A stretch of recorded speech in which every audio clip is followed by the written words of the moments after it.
साथीहरु सबैलाई नमस्कार। साथीहरु सबैलाई हार्दिक नमस्कार छ। हामी शिक्षक सेवाको क्लास यहाँहरु सबैलाई म हार्दिक स्वागत गर्न चाहन्छु। आज मेरो पहिलो क्लास।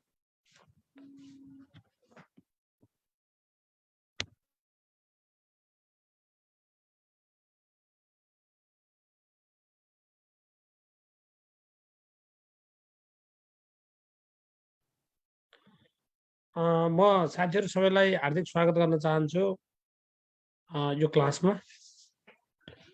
हामी अब यो आजको पहिलो मेरो अस्ति ओरिएन्टेसन क्लासमा त म थिएँ। आज यो पहिलो क्लासको सन्दर्भमा म यहाँहरु सबैलाई शुभकामना पनि व्यक्त गर्न चाहन्छु। र एउटा केही विषयमा मैले थोरै छलफल गर्न खोजेँ। आज कुनै एउटा यसको विषयमा खास गरी एकाइ 2 मा हामी छलफल गर्छौं आज। अब यसमा यो शिक्षा सम्बन्धी संवैधानिक र कानुनी व्यवस्था भन्छ एकाइ 2 ले। यसमा नेपालको संविधानको कुरा छ। संविधानमा नि खास गरी मौलिक हकका कुरा, राज्यका नीतिका कुराहरू। यो नीति चाहिँ शिक्षा सम्बन्धी विषय मात्रै हेर्दा हुन्छ नीतिहरू। अनि व्यवस्थापिका, कार्यपालिका, न्यायपालिका, संवैधानिक निकायहरू, राज्यको संरचना र राज्य शक्तिको बाँडफाँड यति कुरा हेर्ने भन्छ। अनि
अब यसमा थोरै हामीले शिक्षा ऐनका कुराहरू छन्। अनि शिक्षा नियावली छ 2059, शिक्षक सेवा नियावली छ, अनि प्राविधिक शिक्षा तथा व्यवसाय तालिम परिषद ऐन यो 2045, यो निम्न माध्यमिक प्रथम अनि माध्यमिक द्वितीय र मावि प्रथमको लागि। यो माविलाई छ, निमाविको प्रथमलाई मात्रै छ यो हेर्ने कुरा।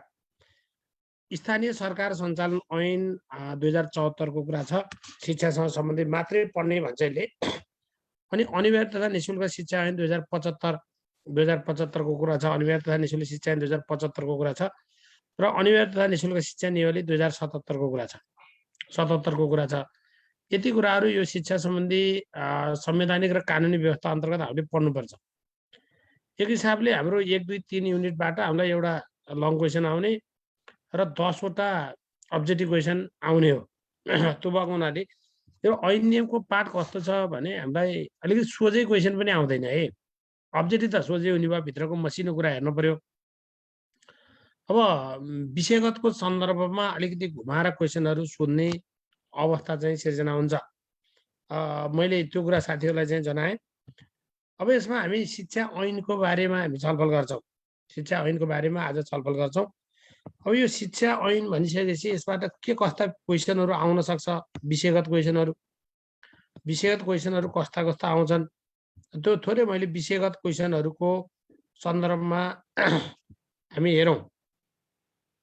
अब यो विषयगत क्वेसनहरू हेर्दा जस्तो हामीलाई आउन सक्ने क्वेसनहरू भनेको एउटा कुरा के नबुझ्नु होला भने सोझो मात्रै हिसाब के अरे प्रश्न आउँछ भन्ने हिसाबले नबुझिदिनु होला।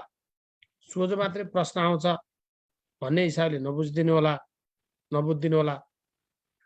जस्तो शिक्षा ऐन 2028 जारी गर्नुका प्रमुख उद्देश्यहरू उल्लेख गर्दै शिक्षा ऐन 2028 तथा शिक्षा न्यायावली 2059 संशोधन सहितले समेटेका मुख्य पक्षहरू उल्लेख गर्नुहोस्, प्रमुख विषय क्षेत्रहरू उल्लेख गर्नुहोस्, प्रस्तुत गर्नुहोस् भन्छ अहिले। शिक्षा ऐन 2028 जारी गर्नुका प्रमुख उद्देश्यहरू उल्लेख गर्दै शिक्षा ऐन 2028 तथा शिक्षा न्यायावली 2059 संशोधन सहितले समेटेका प्रमुख विषय क्षेत्रहरू प्रस्तुत गर्नुहोस् भन्छ। अब यो हिसाबले हामीलाई क्वेसन सोध्छ, शिक्षा ऐन जारी गर्नका उद्देश्य के हुन्? शिक्षा ऐन 2028 शिक्षा न्यायावली 2059 जुन संशोधन सहितले के कस्ता प्रमुख विषय क्षेत्रहरू समेटेको छ त्यो विषयहरू लेख्नुहोस् भन्छ अहिले। शिक्षा ऐन 2028 को 7औं संशोधनका प्रमुख विशेषताहरू उल्लेख गर्दै तिनीहरूको कार्यान्वयनमा के कस्ता समस्याहरू आइपरेका छन् त्यो उल्लेख गर्नुहोस् भन्छ। के कस्ता समस्याहरू आइपरेका छन् त्यो उल्लेख गर्नुहोस् भनेर सोध्छ।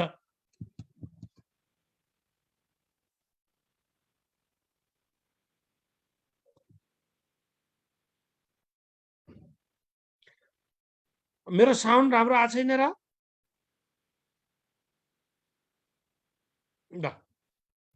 अब अर्को शिक्षा ऐन 2028 को 8औं संशोधनका प्रमुख विशेषताहरू उल्लेख गर्नुहोस्। 8औं संशोधन शिक्षा ऐन 2028 को 8औं संशोधनका प्रमुख विशेषताहरू, 8औं संशोधनका विशेषताहरू के हुन् त्यो विशेषता लेख्नुहोस् भन्छ। अनि शिक्षा ऐन 2028 तथा शिक्षा न्यायावली 2059 जुन संशोधन सहितमा भएका कुन पक्षहरू कार्यान्वयन तहमा आउन अथवा प्रभावकारी हुन सकिरहेका छैनन् चर्चा गर्नुहोस् भन्छ।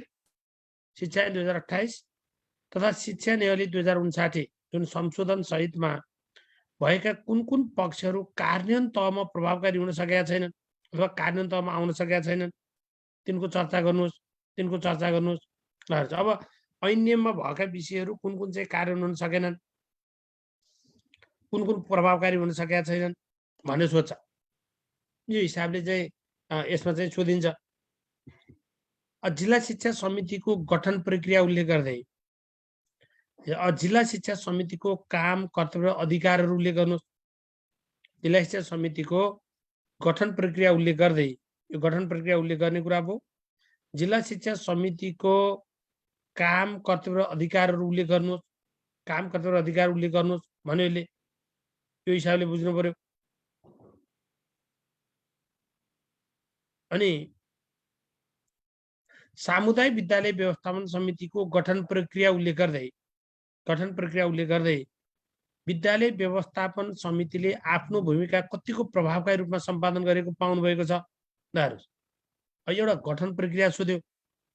अब हामीलाई चाहिँ के सोधियो भने यो विद्यालय व्यवस्थापन समितिले आफ्नो भूमिका कतिको प्रभावकारी रूपमा सम्पादन गरेको पाउनु भएको छ।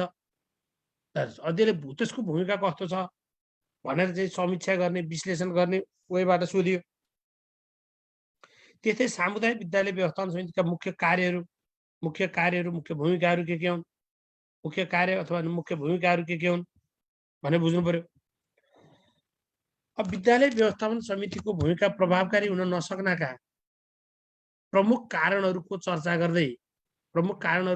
गर्दै विद्यालय व्यवस्थापन समितिको भूमिकालाई प्रभावकारी बनाउने उपायहरू, व्यवस्थापन समितिको भूमिका किन प्रभावकारी हुन सकेन, व्यवस्थापन समितिको भूमिकालाई प्रभावकारी बनाउने उपायहरू के हुन सक्छन् भनेर हेर्छ। शिक्षा ऐन 2028 संशोधन सहितले कस्तो अवस्थामा शिक्षक वा कर्मचारीलाई पदबाट हटाउन सकिने व्यवस्था गरेको छ, पदबाट कस्तो अवस्थामा हटाउन सक्ने व्यवस्था गरेको छ। मेरो किताब आइसकेको छ साथीहरू, किताब बजारमा छ है। कस्तो अवस्थामा शिक्षक वा कर्मचारीलाई पदबाट हटाउन सकिने व्यवस्था गरेको छ उल्लेख गर्नुहोस्। शिक्षा ऐनमा उल्लेखित सजाय सम्बन्धी प्रावधान कतिको कारण भएको छ, त्यो के कारबाहीको व्यवस्था के रहेछ, त्यसको कारणको अवस्था कस्तो छ त्यसको चर्चा गर्नुहोस् भनेर सोधियो। गाउँ शिक्षा समितिको गठन प्रक्रिया उल्लेख गर्दै गाउँ शिक्षा समितिले शैक्षिक गुणस्तर अभिवृद्धिमा खेल्न सक्ने भूमिका गाउँ शिक्षा समितिले अब शैक्षिक गुणस्तर अभिवृद्धिमा खेल्न सक्ने भूमिका त्यो भूमिकाको चर्चा गर्नुहोस् भनेर यो हिसाबले चाहिँ हामीलाई विषयगत पाठहरू हुन्छ। अब हजुरहरूले शिक्षा ऐनमा यति कुरा हेर्ने, अब शिक्षा नियमावलीमा बाट हामीलाई धेरै विषयगत क्वेसनहरू सोधिन्न, 2-4 वटा पाठहरू मात्रै ख्याल गर्दा चाहिँ हामी बुझ्ने हो, यसरी हेर्ने। अब खास गरी हामीलाई विषयगत क्वेसन भनेको शिक्षा ऐनबाट सोधिन्छ। शिक्षा नियममा हामी 2-4 वटा कामहरू जस्तो प्रधानाध्यापकको भूमिका, त्यो भूमिकालाई नि प्राज्ञिक भूमिका के हुन्छ, प्रशासनिक भूमिका के हुन्छ भनेर छुट्याइदिन सक्छ। प्राज्ञिक भूमिका, प्रशासनिक भूमिका के हुन सक्छ, विद्यालय निरीक्षकका कामहरू अथवा भूमिकाहरू के हुन सक्ला, अब अहिलेको सन्दर्भमा इकाइको भूमिका के हुनुपर्छ, यी विषयहरू चाहिँ खास गरी मुख्यतः यी विषयहरू चाहिँ हामी शिक्षा नियमावलीको सन्दर्भबाट हेर्छौँ, नत्र अरू अब्जेक्टिभको पोइन्ट अफ भ्यूबाट हेर्दा हुन्छ। यसरी चाहिँ हेरौँ। अब यहाँ यो केर्ने काम नगर्नु होला साथीहरू। अब हामी जाउँ शिक्षा ऐन। यो शिक्षा ऐन भनिसकेपछि तपाईहरुले यसलाई यो कहिले जारी भयो, कहिले लालमोहर लाग्यो, कहिले प्रकाशन भयो भन्ने कुरा ख्याल गर्नु। जारी कहिले भयो, लालमोहर कहिले लाग्यो, कहिले प्रकाशन भयो भने बुझ्ने। जारी कहिले भयो, लालमोहर कहिले लाग्यो, कहिले प्रकाशन भयो भन्यो भने 28/5/24 भने बुझ्नुभयो। 28 साल 5 महिना 24 गते लालमोहर जारी प्रकाशन भन्यो भने 28/5/24 भने बुझ्ने। 28/5/24। तर यसलाई के बुझ्नुस् भने फेरि शिक्षा ऐन कहिलेदेखि लागू भयो, लागू कहिलेबाट भयो, सर्वप्रथम कहिले लागू भयो भनेर सोध्यो भने सर्वप्रथम कहिले लागू भयो भन्यो भने यो लागू भएको मिति 28/7/15 भनेर बुझ्नुपर्छ। 28/7/15। अब जारी भएको मिति र लागू भएको मिति यो फरक कुरा छ। 28/7/15 भनेर बुझ्नु पर्यो। 28/7/15 भनेर बुझ्ने। 28/7/15 भनेर बुझ्ने लागू भएको मिति। अब अहिलेसम्म शिक्षा ऐनको 9 चोटि संशोधन भएको छ। खास गरी यो बिचको संशोधनको कुरा धेरै सोधिँदैन। तर 6औं संशोधन, 7औं संशोधन, 8औं संशोधन, 9औं संशोधनका विषयहरू यो बढी महत्त्वपूर्ण हुन्छन्। अब अब्जेक्टिभ हो जसरी पनि सोध्न सकिन्छ। हालसम्म कतिचोटि संशोधन भयो भनेर सोध्न पाइन्छ। 9औं संशोधन कहिले भयो, 6औं कहिले भयो, 7औं कहिले भयो, 8औं कहिले भयो, फेरि यति मात्रै भनेर आउँदैन क्वेसन। हामी सोझो ऐन मात्रै पढेर हुँदैन। यो कुन संशोधनको विशेषता हो भनेर पनि सोधिन्छ। कुन संशोधनको विशेषता हो भनेर पनि सोधिन्छ। कुन संशोधनको विशेषता हो जस्तो शिक्षा 6औं संशोधन ऐन 2055 यो 55/10/1 मा भएको छ। 55/10/1। 6औं संशोधन ऐन 2055 यो 55/10/1 मा भएको छ। 55/10/1। 7औं संशोधन 2058 58/10/25 58/10/25 58/10/25। 8औं संशोधन 73/3/15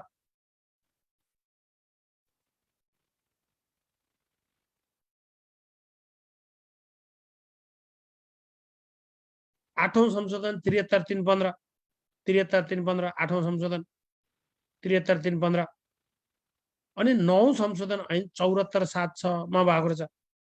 9औं संशोधन ऐन 74/7/6 मा भएको छ। 74/7/6। 6औं संशोधन 55/10/1 7औं संशोधन 58/10/25 58/10/25 8औं संशोधन 73/3/15 73/3/15 9औं संशोधन 74/7/6 74/7/6 9औं संशोधन। यी कुराहरू ख्याल गर्नुहोस्। यो मितिहरू कम्तीमा ख्याल गर्नु होला। अब यो चितवन र कास्की मात्रै हेरे हुन्छ। अब अरू चिजहरू त हामी राष्ट्रिय शिक्षा पद्धतिको योजनाको बेला पनि पढ्छौँ। यो शिक्षा ऐनको सन्दर्भमा पहिलो पटक कहिलेदेखि लागू भयो भन्यो भने हामी 28/7/15 भनेर बुझ्नु पर्यो। पहिलोपटक लागू भएको 28/7/15। चितवन र कास्की गरेर 2 जिल्लामा लागू भएको रहेछ। चितवन र कास्की गरी 2 जिल्लामा लागू भएको रहेछ। अब यो दोस्रो वर्ष 13 जिल्ला, तेस्रो वर्ष 16 जिल्ला यो लागू भएको। फेरि योजना कसरी थियो, लागू कसरी भयो भन्ने कुरा त्यो अलग कुरा हो। हामी राष्ट्रिय शिक्षा पद्धतिको योजनाको बेला हेरौँला। अनि 29 सालमा 13 जिल्ला, 30 सालमा 16 जिल्ला, 31 सालमा 20 जिल्ला र 32 सालमा 24 जिल्ला गरी लागू भएको छ। यहाँ यो जिल्लाहरूको घोकिराख्न पर्दैन। पहिलो पटक लागू भएका जिल्ला 28/7/15 भनेर बुझ्नुहोस्। केही नेपाल ऐन संशोधन हेर्नु पर्दैन है, त्यो हेर्न पर्दैन साथी। अब यो कुरा आइसक्यो, यसमा 21 वटा दफा छन्, दफा 21 वटा रहेछन् भनेर बुझ्ने।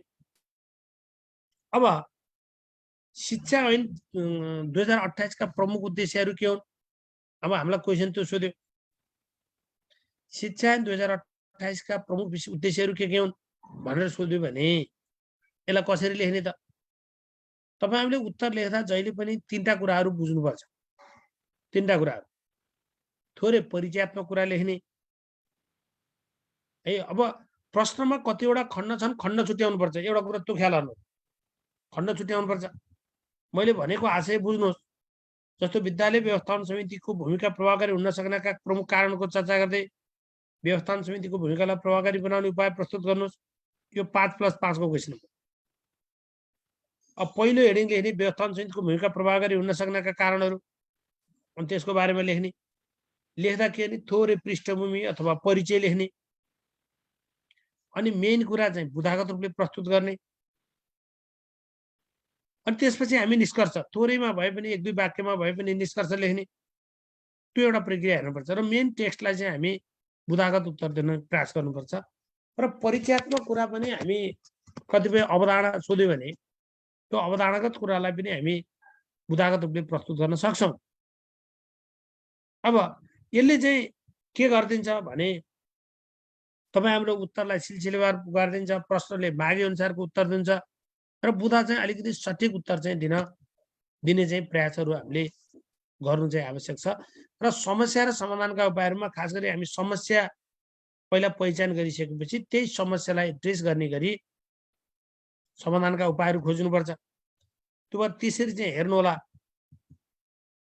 अब शिक्षा ऐन 2028 का प्रमुख उद्देश्यहरू के हुन् भनेर आयो भने सब्जेक्टिभ 6 वटा हुन्, 10 नम्बरको आउँछ। 10 नम्बरको 10 नम्बरको, नट 6 नम्बरको, 10 नम्बरको आउने। एउटा क्वेसन 10 नम्बरको हुन्छ।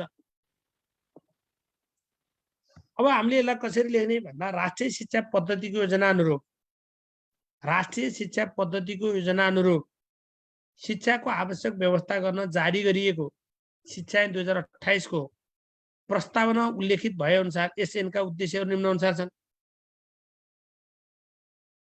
राष्ट्रिय शिक्षा पद्धतिको योजना अनुरूप शिक्षाको आवश्यक व्यवस्था गर्न जारी गरिएको शिक्षा ऐन 2028 को प्रस्तावनामा उल्लेख भए अनुसार यस ऐनका उद्देश्यहरू निम्न छन्।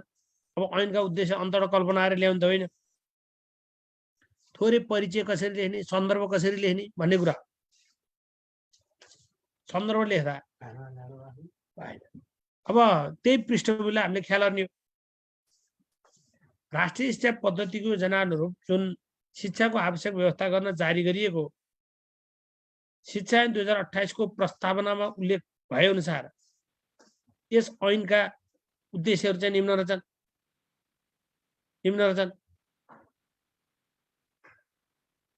यसरी बुझ्नु पर्यो।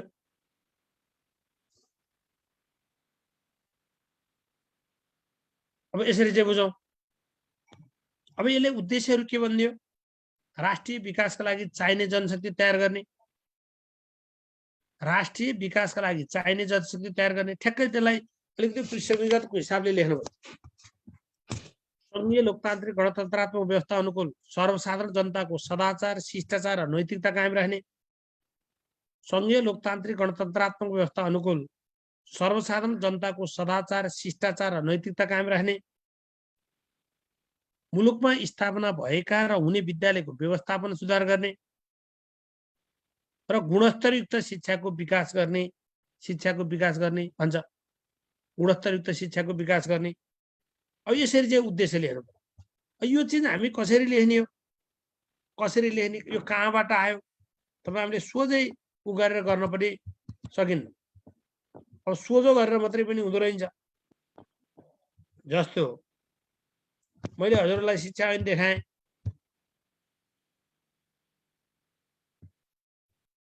शिक्षा ऐन तथा नियमावली एक संक्षिप्त चर्चा। यो मैले एउटा ऐन नियममा चाहिँ शिक्षा ऐनमा यसका केही टिप्पणीगत कुराहरू पनि लेखिदिएको छु। अझै 28 का प्रमुख मुख्य बुदाहरू के रहेछन्, मेन कुराहरू के रहेछन् भन्ने कुराहरू छ यसमा। अनि यसले चाहिँ ऐनका प्रमुख उद्देश्यहरू प्रस्तावना उल्लेखित भनेर हालेको छ। अनि विभिन्न संशोधनका विशेषताहरू हालिदिएको छ, विभिन्न संशोधनका यसले विशेषताहरू हालिदिएको छ। अनि शिक्षा नियमावलीका पनि संशोधनका विशेषताहरू यसमा छन्।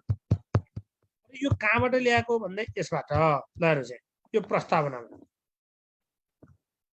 प्रस्तावनामा यहाँसँगका कुराहरू हेर्यौँ भने राष्ट्रिय विकासका लागि चाहिने जनशक्ति तयार पार्न गर्न, नम्बर 1 संघीय लोकतान्त्रिक गणतन्त्रात्मक व्यवस्था अनुकूल सर्वसाधारण जनताको सदाचार, शिष्टाचार र नैतिकता कायम राख्न, नम्बर 2 मुलुकभित्र स्थापना हुने तथा स्थापना भई सञ्चालन भइरहेका विद्यालयको व्यवस्थामा सुधार गर्ने, नम्बर 3 अनि गुणस्तरयुक्त शिक्षाको विकास गर्न भनेर छ। यसरी शिक्षा ऐन जारी गर्नुका उद्देश्य यी रहेछन् भनेर बुझ्नु पर्यो। यसरी बुझ्ने हामीले। अब यसलाई यसरी बुझ्ने। अब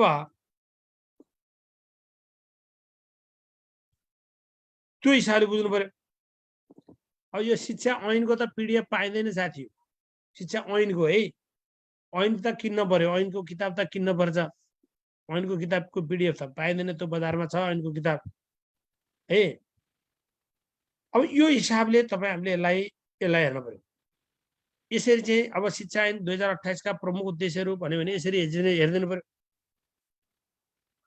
अब शिक्षा ऐन 2028 तथा नियमले समेटेका मुख्य पक्ष के हुन्, मुख्य पक्ष के हुन् भनेर सोध्यो भने यसलाई कसरी लेख्ने, मुख्य पक्षहरू तपाईँ हामीले लेख्नुपर्छ। शिक्षा ऐन तथा शिक्षा नियमले, अब यसको थोरै शिक्षा ऐन 2028 तथा शिक्षा नियमले समेटेका मुख्य पक्ष के हुन् भनेर सोधिहाल्यो भने कसरी लेख्ने त, थोरै परिचय लेख्नु पर्यो।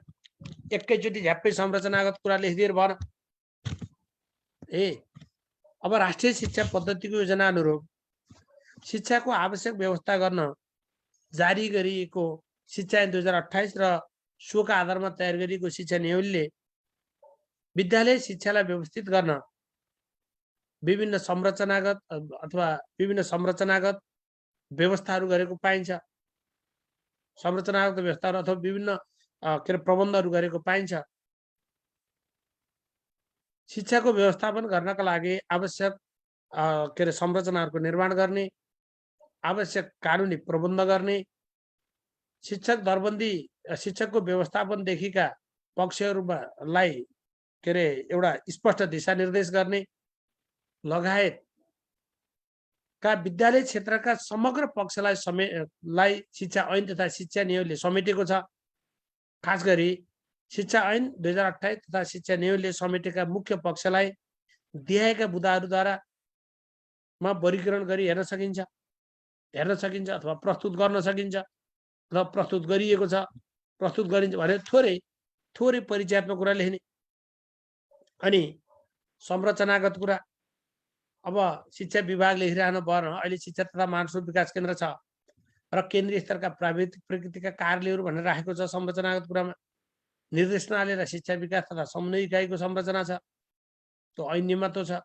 बोर्ड र आयोगका व्यवस्थाहरू गरिदिएछ, जस्तै शिक्षक सेवा आयोग, राष्ट्रिय परीक्षा बोर्ड, यिनका व्यवस्थाहरू छ।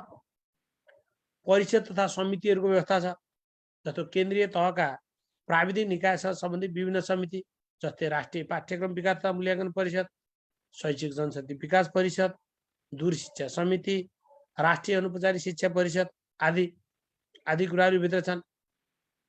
अनि राष्ट्रिय शिक्षा परिषद, शिक्षा विकास कोषको व्यवस्थाहरू गरिएको छ। जिल्ला शिक्षा परिषद, जिल्ला शिक्षा समिति, गाउँ नगर शिक्षा समिति, व्यवस्थापन समिति जस्ता समितिहरूको व्यवस्था छ, यस्ता समितिको व्यवस्था छ। अनि स्रोतहरूको कुराहरू गरिदिएको छ। विभिन्न कोषहरूको व्यवस्था गरिदिएको छ, जस्तो विद्यालय कोष, शिक्षा विकास कोष, जिल्ला शिक्षा कोष आदि। काम कर्तव्य अधिकारको कुरा राखिदिएको छ, काम कर्तव्य अधिकारको कुरा राखिदिएको छ, काम कर्तव्य र अधिकारका कुराहरू राखिदिएको छ।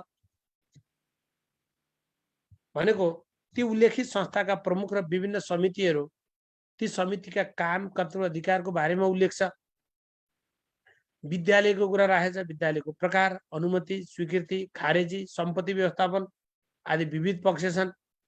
आदि विविध पक्षहरू चाहिँ शिक्षा ऐनमा समावेश गरिएको छ भनेर हेर्नु पर्यो।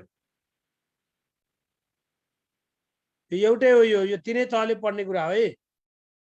शिक्षकमा भर्ना, नियुक्तिदेखि निवृत्तिकरणसम्मका विविध व्यवस्था गरेको छ।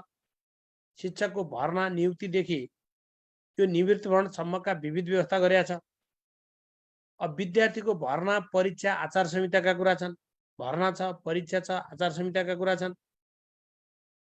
अब पाठ्यक्रम विकासदेखि कार्यान्वयनसम्मको कुरा छ। पाठ्यक्रम विकासदेखि कार्यान्वयनसम्मको कुरा छ। मूल्याङ्कनमा विभिन्न चरणका परीक्षाका कुराहरू राखिदिएको छ। विभिन्न चरणका परीक्षाहरू छ। स्रोत केन्द्र स्तरीय परीक्षाका कुरा छन्। अब आधारभूत तहको परीक्षाको कुरा छ, माध्यमिक शिक्षा परीक्षाका कुरा छ। यस्ता विभिन्न तह चरणका परीक्षाका कुराहरू राखिदिएको छ। अतिरिक्त क्रियाकलापहरू, त्यो हिसाबले चाहिँ शिक्षा ऐनियमले धेरै विषयहरू चाहिँ समेटेको छ भनेर बुझ्नु पर्यो। अब 6औं संशोधनका मुख्य विशेषताहरू के छन्? अब हामीलाई क्वेसन सोधिन्छ, राष्ट्रिय शिक्षक सेवा आयोगको व्यवस्था, राष्ट्रिय शिक्षक सेवा आयोगको प्रावधान शिक्षा ऐनको कुन संशोधनले गरेको भन्यो भने 6औं संशोधनले। 6औं संशोधनले राष्ट्रिय शिक्षक सेवा आयोगको कुरा गर्यो। 7औं संशोधनले शिक्षक सेवा आयोगको कुरा गरिदियो। शिक्षक सेवा आयोगको कुरा गरिदियो। यसले पूर्व प्राथमिक विद्यालय खोल्ने अनुमति वा स्वीकृति नगरपालिका वा गाविसले दिने व्यवस्था गर्यो। पूर्व प्राथमिक विद्यालय खोल्ने अनुमति वा स्वीकृति नगरपालिका वा गाविसले दिने व्यवस्था गर्यो। नगरपालिका वा गाविसले दिने व्यवस्था गर्यो। सर्वप्रथम पूर्व प्राथमिक विद्यालय खोल्ने अनुमति स्वीकृति नगरपालिका वा गाविसले दिने। अब 5 सदस्य भएको राष्ट्रिय शिक्षक सेवा आयोगको प्रावधान गरिदियो यसले। यी कुराहरू गर्यो। अब 6औंमा हामी यति हेर्दा हुन्छ। अब हामी राष्ट्रिय शिक्षक सेवा आयोग भन्यो भने 6औं संशोधन, शिक्षक सेवा आयोग भन्यो भने 7औं संशोधन भने बुझ्छ। शिक्षक सेवा आयोग भन्यो भने 7औं संशोधन, 7औं संशोधन भनेर बुझिन्छ। यसरी चाहिँ बुझ्नुहोस् है, यसरी बुझ्ने। अब 7औं संशोधनका मुख्य विशेषताहरू के हुन् भन्यो भने 7औं संशोधनले गाउँ शिक्षा समितिको व्यवस्था गरेछ। यही पनि कसरी लेख्ने भनेर फेरि बुझ्ने, विशेषता आयो भने कसरी लेख्ने, त्यसको पनि मैले थोरै प्याटर्न दिउँला। गाउँ शिक्षा समितिको व्यवस्था गरेको छ। घुम्ती विद्यालय सञ्चालनको कुरा गर्यो। अब हामीलाई गाउँ शिक्षा समितिको व्यवस्था शिक्षा ऐनको कुन संशोधनले गरेको? त्यो 7औं संशोधन। कहिलेदेखि गरियो? 58/10/25। अब घुम्ती विद्यालय सञ्चालन, अब हामीलाई सोध्छ कस्तो ठाउँमा घुम्ती विद्यालय सञ्चालन गर्न सकिन्छ भन्छ। यो विकट हिमाली क्षेत्रमा, विकट हिमाली क्षेत्रमा घुम्ती विद्यालय सञ्चालन गर्न सकिनेछ। यो नेपाल सरकारले सञ्चालन गर्ने रहेछ। नेपाल सरकारले विकट हिमाली क्षेत्रमा नेपाल सरकारले घुम्ती विद्यालय सञ्चालन गर्न सक्छ। विकट हिमाली क्षेत्रमा नेपाल सरकारले यो घुम्ती विद्यालय सञ्चालन गर्न सक्दो रहेछ। घुम्ती विद्यालय सञ्चालन गर्न सक्छ। अब अध्यापन अनुमति पत्रको कुरा गर्छ। तपाईँ हामीलाई क्वेसन सोधिन्छ कस्तो ठाउँमा घुम्ती विद्यालय सञ्चालन गर्न सकिन्छ? क दुर्गम ठाउँमा, ख विकट हिमाली क्षेत्रमा, ग विकट पहाडी क्षेत्रमा, घ हिमाली क्षेत्रमा मात्रै भन्ला। त्यो हिसाबले बुझ्नुपर्छ। अब अध्यापन अनुमति पत्र हामीलाई क्वेसन कसरी सोधिन्छ? कहिलेदेखि शिक्षक हुनका लागि अध्यापन अनुमति पत्रलाई अनिवार्य गरियो भनेर सोध्छ। एउटा शिक्षा ऐनको कुन संशोधनले भन्छ? 7औं संशोधनले गरेको कुरा चाहिँ। अब हजुरआमीले त्यसलाई अब्जेक्टिभको पोइन्ट अफ भ्यूबाट नि हेर्नु पर्यो, सब्जेक्टिभको हिसाबले सँगसँगै पढ्नु पर्यो कन्टेन्टलाई। सब्जेक्टिभले केही सिलेक्सन गरे हुन्छ। हामीलाई त्यो 8-10 वटा क्वेसन हेऱ्यौँ भने सब्जेक्टिभ वेमा पुग्छ। अब्जेक्टिभमा भित्रभित्रको कुरा नि हेरौँ। यसले ग्रामीण शिक्षा विकास कोष, अहिले हामी शिक्षा विकास कोष भनेका छौँ, यसले ग्रामीण शिक्षा विकास कोषको व्यवस्था गर्यो। विद्यालयलाई दुई प्रकारमा वर्गीकरण गर्यो। यसले दुई प्रकारमा वर्गीकरण गर्यो। दुई प्रकारमा वर्गीकरण गर्यो।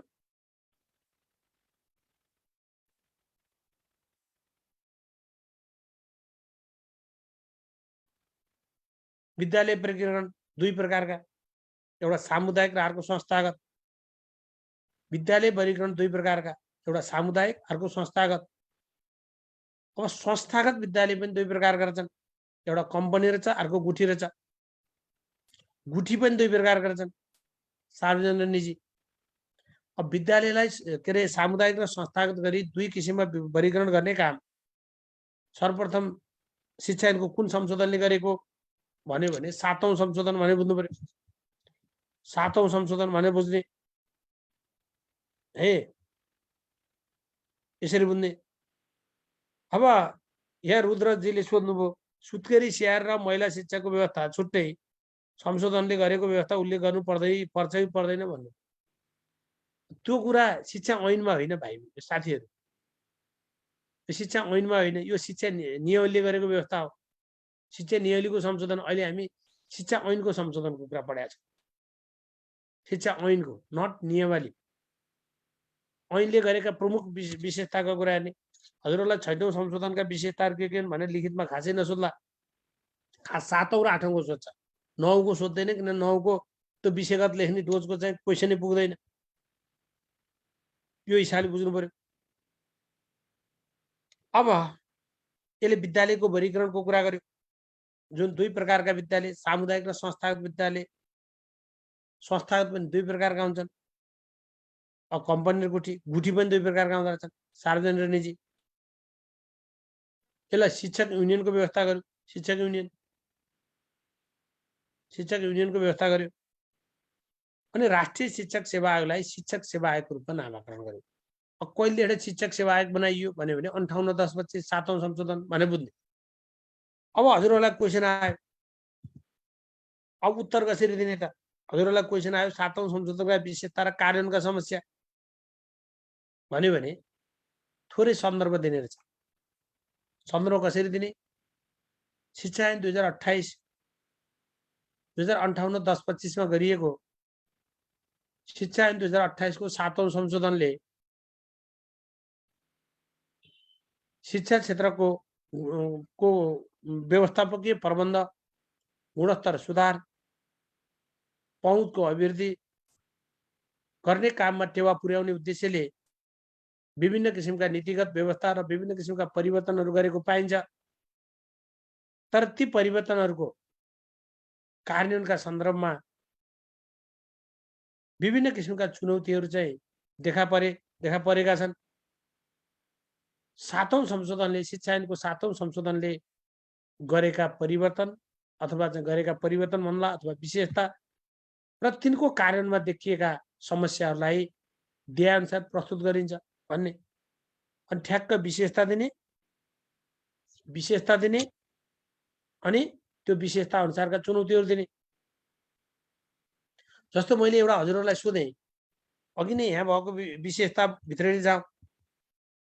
मैले एउटा अध्यापन अनुमति पत्रको कुरा, अध्यापन अनुमति पत्रको सन्दर्भमा अध्यापन अनुमति पत्र अनिवार्य गर्ने व्यवस्था गर्यो। शिक्षक हुनका लागि अध्यापन अनुमति पत्र व्यवस्थालाई अनिवार्य गरियो। अब यसको कार्यान्वयनमा के समस्या छ त? यसले के समस्या ल्यायो? एक दुईवटा बुझा हाल्नुहोस् त है। यसमा के समस्याहरू होलान्? लेख्नुहुन्छ कि केही बोल्न मिल्छ? बोल्न मिल्छ? साथीहरूको अडियो आउँछ? हजुरहरूलाई मैले एउटा मात्रै क्वेसन सोधेँ। अहिले तपाईँ अध्यापन अनुमति पत्रको सन्दर्भमा यता पछाडिका कुरा छोड्नुहोस्। जुन अध्यापन अनुमति पत्रको व्यवस्था 7औं संशोधन भयो, यसको कार्यान्वयनमा के चुनौती देखिए, के समस्या देखिए भन्ने बारेमा तपाईँ हामीले कसरी लेख्नुपर्छ? विषयगत शिक्षाको अभाव हो,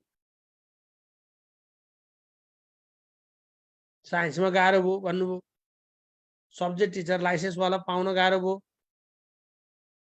एउटा कुरा तर्कपूर्ण हिसाबले जानु पर्यो।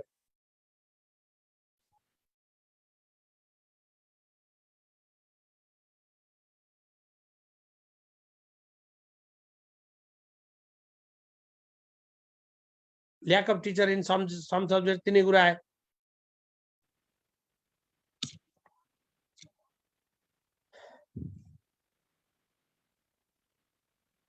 त्यसैले उत्तर दिँदा के हुन्छ, थोरै सन्दर्भ दियौँ, सन्दर्भको कुरा आयो, विशेषता दिने, के विशेषता रहेछन् त्यो अलिकति प्याटर्नमा यहाँ मैले लेखेका यही ठाडो भाषा लेखिन्न हामी। गाउँपालिका विद्यालय गाउँ के अरे गाउँ विकास समितिभित्रका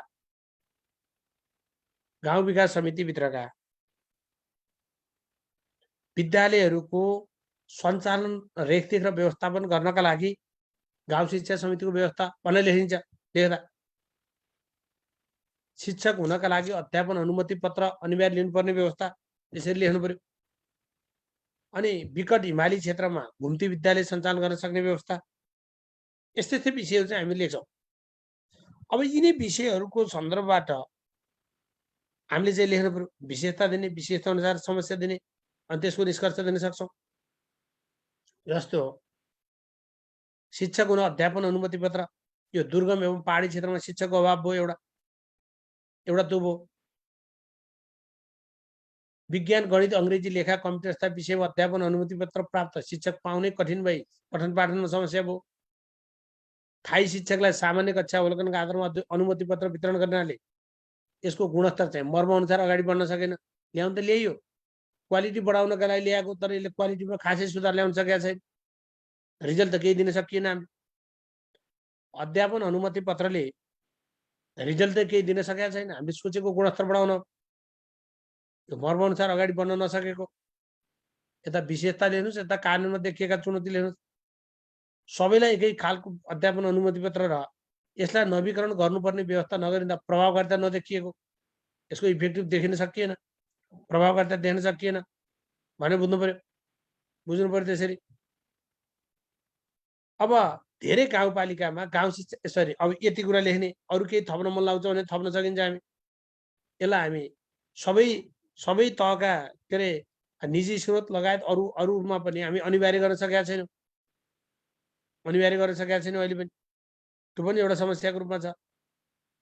संस्थागत विद्यालय, निजी स्रोतका शिक्षकहरूमा अनिवार्य गर्न सकिया छैन। अब यसै यो अध्यापन अनुमति पत्रको पाठलाई नियमित गर्न सकिया छैन। यस्ता चाहिँ समस्या के अरे कानुनमा देखिएका चुनौतीहरू। अब गाउँ शिक्षा समितिको व्यवस्था, यसले झन् योग्य व्यक्तिलाई शिक्षण पेसामा प्रवेश गर्ने कुरालाई चाहिँ रोक्यो।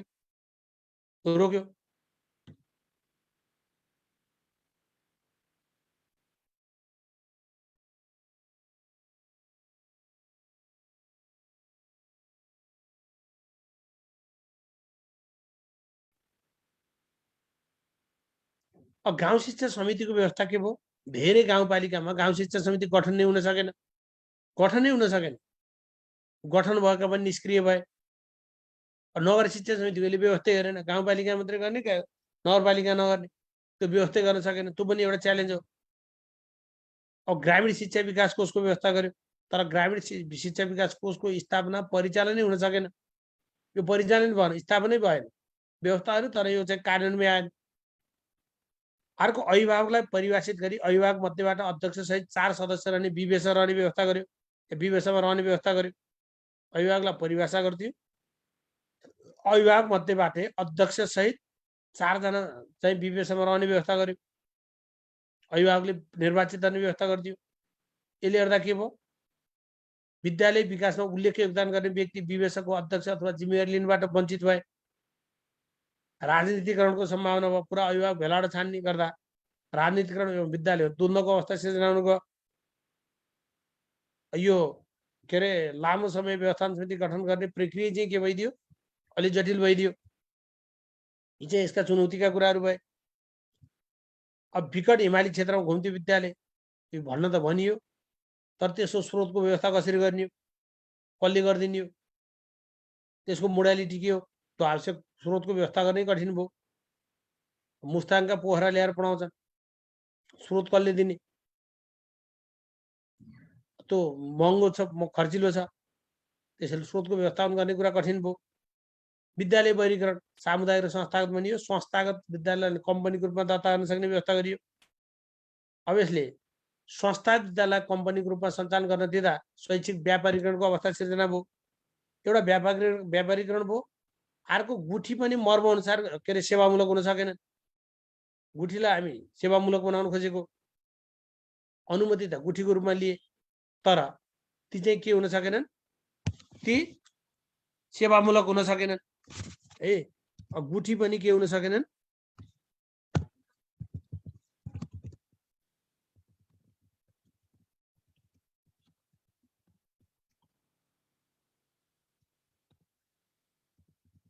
गुठी पनि चाहिँ सेवामूलक हुन सकेनन्।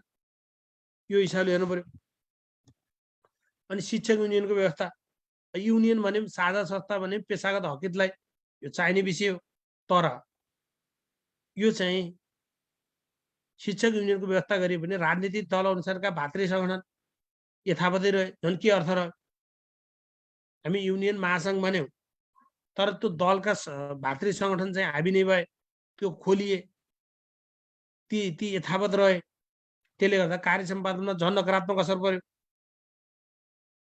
त्यो हिसाबले हामीले हेर्न सक्छौँ। किनभने शिक्षक युनियन भनेको त शिक्षकको हकितलाई लड्ने साझा मञ्च बनाउन खोज्यो, तर भातृ सङ्गठनका संस्थाहरू पनि यथावतै रहे। त्यसलाई कन्ट्रोल गर्न त सकिएन। झन् यसले सकारात्मक भन्दा नकारात्मक नतिजा दिन खोज्यो। हामीले जुन मर्मका साथ शिक्षक युनियन अगाडि ल्याउन खोज्या हो, त्यो साझा थलो पनि बन्न सकेन। त्यसको भूमिका चाहिँ प्रभावकारी देख्न सकिएन। किन भन्दा राजनीतिक दल अनुसारका पेशागत सङ्गठनहरू के भए, जुन भातृ सङ्गठनकै रूपमा चाहिँ रहे। यसरी पनि हामी यो तर्क दिने कुरा हो। तोकिएको आधारमा विद्यालय वर्गीकरण, यो स्कुल वर्गीकरणै हुन सकेको छैन। एउटा वर्गीकरणका आधार भन्छ यो कार्यान्वयनको पक्ष अत्यन्तै फितलो र अत्यन्तै फितलो भयो। यो कार्यान्वयन नै आउन सकेको छैन। हामी सामान्य प्रयासहरू सुरु गऱ्यौँ, तर यसको कार्यान्वयनको पक्ष के भयो, अत्यन्तै फितलो भयो। यो हिसाबले हामीले यसका कुराहरूलाई लेख्न सक्छौँ। अब यति कुराहरू 7औं संशोधनमा हेर्नु। अब केही छ साथीहरू जिज्ञासा यसमा, केही छ?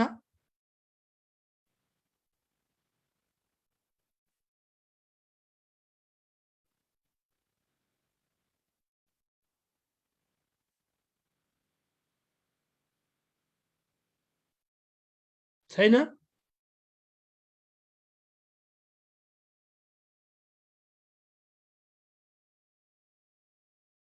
ल अब 8औं संशोधनका मुख्य विशेषता के, यसलाई थोरै सन्दर्भ लेख्ने। यसका च्यालेन्जै त नसोधिहाल्ला, तै पनि अब अरू बेला त के सोध्यो भने शिक्षा ऐन र स्थानीय स्वायत्त शासन ऐनमा के अरे बाजिएका कुराहरू छन् भनेर सोध्यो। यसलाई नबाजिने बनाउन के गर्नु पर्ला भनेर सोध्यो। अब अहिलेको सन्दर्भ त सोध्दैन। के भन्दा शिक्षा ऐन एकातिर छ, हाम्रो व्यवहार अर्कोतिर छ। सङ्घीय स्ट्रक्चर अनुसार आउन पनि सकेका छैन। यसरी बुझ्नु पर्यो। अब विषय शिक्षाको समस्या, हामी विषय शिक्षातिर पढ्छौँ। यो अहिले शिक्षा ऐनमा चाहिँ नगरौँ। विषय शिक्षा हजुरहरूले पढ्नुपर्छ। विशेष आवश्यकतामा भएका बालबालिकाहरूको समस्याका कुराहरू, त्यो शिक्षाका कुराहरू हामी उतै पढ्छौँ। अहिले हामी यो ऐन नियमसम्म मात्रै जाउँ है। अब अहिलेको यसमा विवेचना अध्यक्षको प्रावधान चाहिँ खुला छ है, खुला छ। अभिभावक मध्येबाटै हुनुपर्छ भन्ने छैन। अब 8औं संशोधनका मुख्य विशेषता के छन्? 73-315 यो कहिले गरियो, कुन संशोधनले गरियो भन्छ। यसले विद्यालय शिक्षाको संरचनालाई परिवर्तन गरी आधारभूत र माध्यमिक गरी 2 तहमा विभाजन गरिदियो।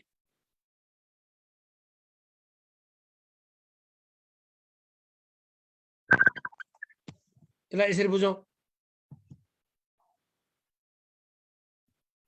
अब यसले विद्यालय शिक्षाको संरचनामा परिवर्तन गरी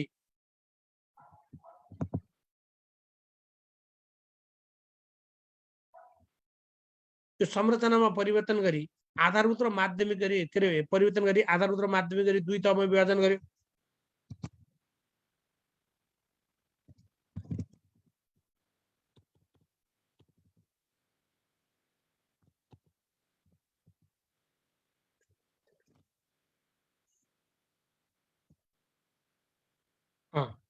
परिवर्तन गरेर आधारभूत र माध्यमिक गरी 2 तहमा विभाजन गरिदियो। प्रारम्भिक बाल शिक्षालाई विद्यालय शिक्षाको संरचना पहिलोचोटि समावेश गरियो। पहिलोचोटि समावेश गरियो। प्रारम्भिक बाल शिक्षालाई विद्यालय शिक्षाको संरचनामा पहिलोचोटि समावेश गरियो। प्रारम्भिक बाल शिक्षादेखि कक्षा 8 सम्म आधारभूत शिक्षा भन्छ। 9 वर्ष आधारभूत शिक्षाको कुरा गर्यो यसले। 9 वर्ष आधारभूत शिक्षाको कुरा गरिदियो। 9 वर्ष आधारभूत शिक्षाको कुरा गरिदियो यसले। 9 वर्ष आधारभूत शिक्षाको कुरा गरिदियो यसले। अनि प्रारम्भिक के अरे कक्षा 9 देखि 12 सम्म यसले माध्यमिक शिक्षा भनिदियो। 4 वर्ष माध्यमिक शिक्षाको कुरा गरिदियो। 4 वर्ष चाहिँ माध्यमिक शिक्षाको कुरा गरिदियो। त्यसले गर्दा संरचना के देखियो? 9+4 देखियो शिक्षा ऐन अनुसार। शिक्षा ऐन अनुसार भन्यो भने 9+4 भन्छौँ। केही नभनी सोध्यो 9+4, तर पाठ्यक्रम अनुसार भन्यो भने अलिअलि फरक कुरा छ। त्यो हामी पाठ्यक्रममा हेर्छौँ। त्यो सन्दर्भबाट पनि हामीलाई बुझ्न जरुरत छ। यसमा हामी 9+4 भन्न त परेन। विद्यालय शिक्षाको संरचनालाई परिवर्तन गरी हामी एउटैमा सार खिच्न पर्यो भने कसरी गर्ने?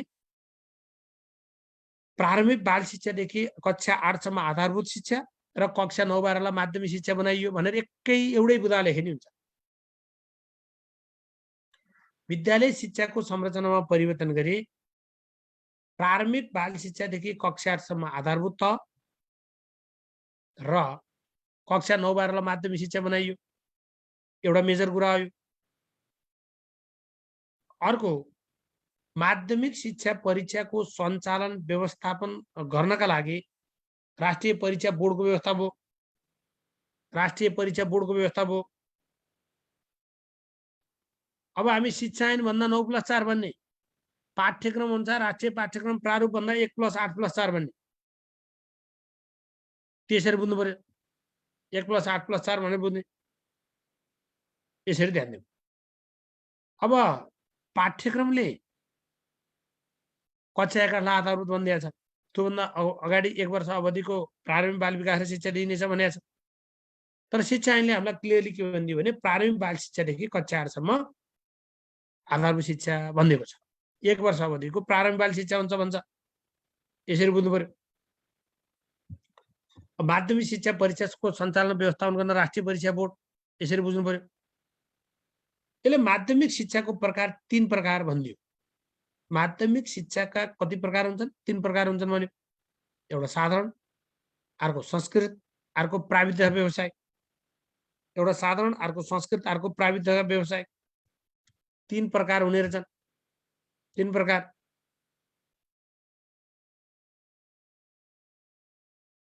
यसरी बुझ्नु पर्यो।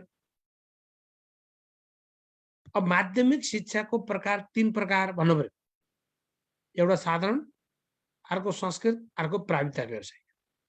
अब हामीले अब्जेक्टिभ चाहिँ केमा कसरी बुझ्नुपर्छ? तपाईँ हामीलाई विभिन्न सन्दर्भबाट बुझ्नुपर्छ। हजुरहरूको अब्जेक्टिभ पनि आउने 40 वटा अब्जेक्टिभ आउँछन्।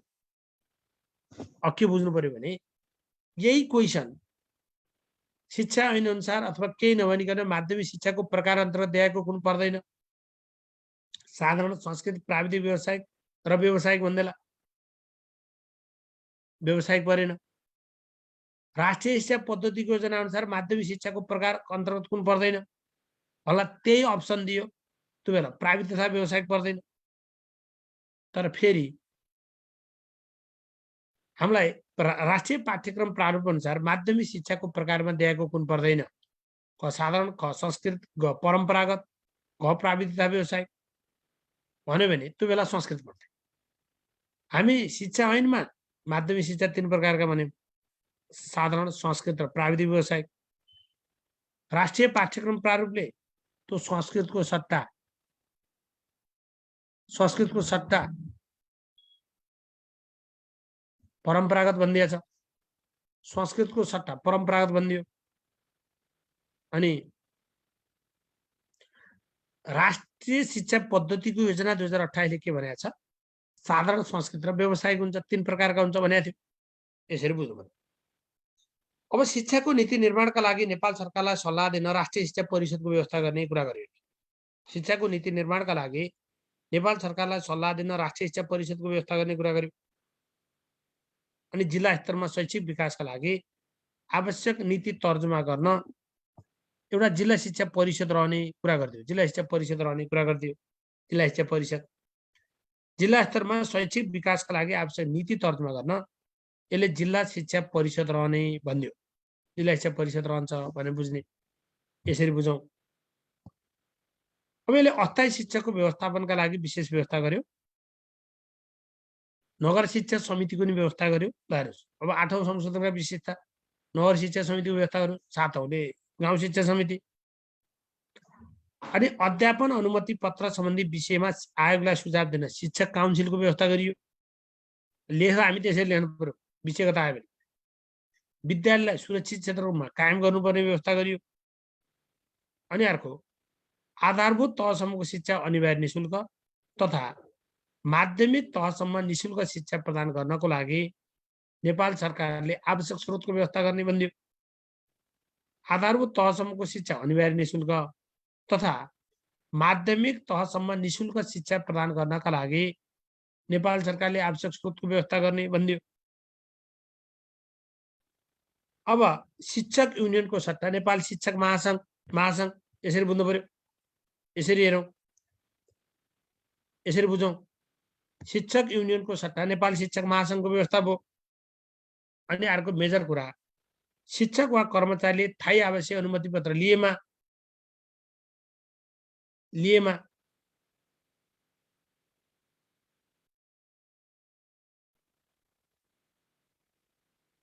र शोक वा शोका लागि आवेदन दिएमा सेवाबाट हटाउन सक्ने व्यवस्था गरिदियो। सेवाबाट हटाउन सक्ने व्यवस्था गरिदियो। यसरी बुझ्नु पर्यो। शिक्षक वा कर्मचारीले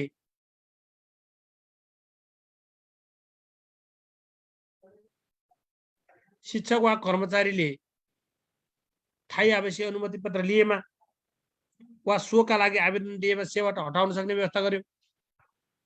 यी कुराहरू बुझ्नु पर्यो। दफा 19 क थप गरी ऐनको कार्यान्वयनका लागि निर्देशिका बनाई लागू गर्न सक्ने त्यो व्यवस्था गरिदियो। अनि 7औं संशोधनले